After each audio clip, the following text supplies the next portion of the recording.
predchádzajúcom videu som začal tému troly, na ktorú by som teraz chcel nadviazať. Minulý rok, čo som počul, bolo, že trollské anonymné účty a fejkové boli v počte odhadom okolo 100-150 miliónov. To bolo asi rok, možno 2 dozadu. No len pár mesiacov dozadu našli nejakú farmu, ktorá spracovala 50 miliónov účtov. Čiže len jedna farma dokázala manažovať 50 miliónov vymyslených účtov. Takže v súčasnosti ten počet môže byť o mnoho vyšší. A tí troly stále pribúdajú. Vec je taká, že väčšina tých trolov, vlastne tých trollských fariem, to nie sú ľudia, ale to sú algoritmy. No a viete, je tam tá umelá inteligencia teraz, no lenže viete, keď idete s umelou inteligenciou, keď idete komunikovať, tak vždy je slušná, zdvorilá, vždy sa snaží držať faktov, dáva aj nejaké zdroje.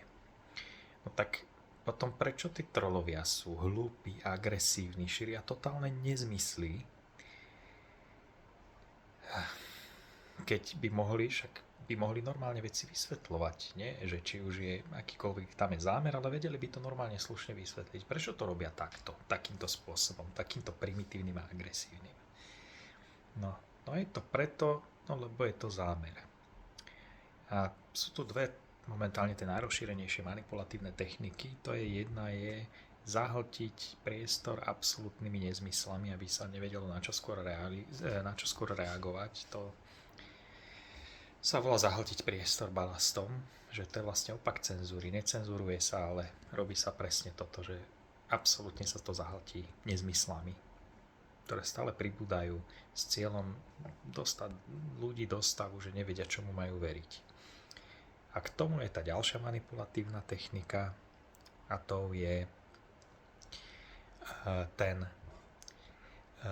kde sú tí troli, ktorí začnú na akékoľvek do všetkých tých diskusí byť presne začnú s tou agresivitou, hlúposťou.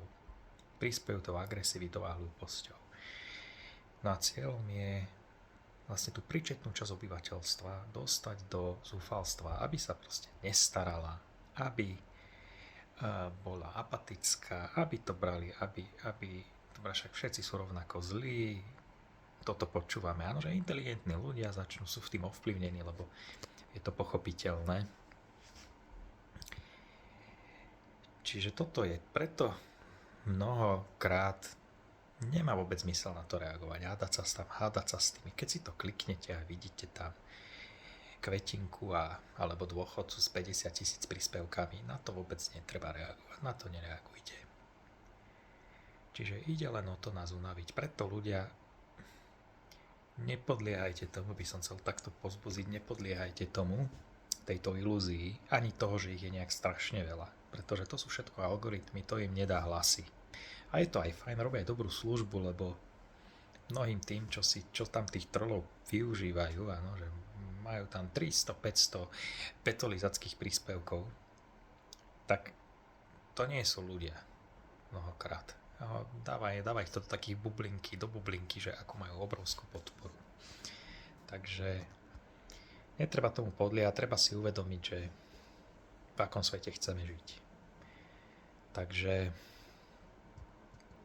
či chceme žiť v neslobodnom svete alebo v slobodnom.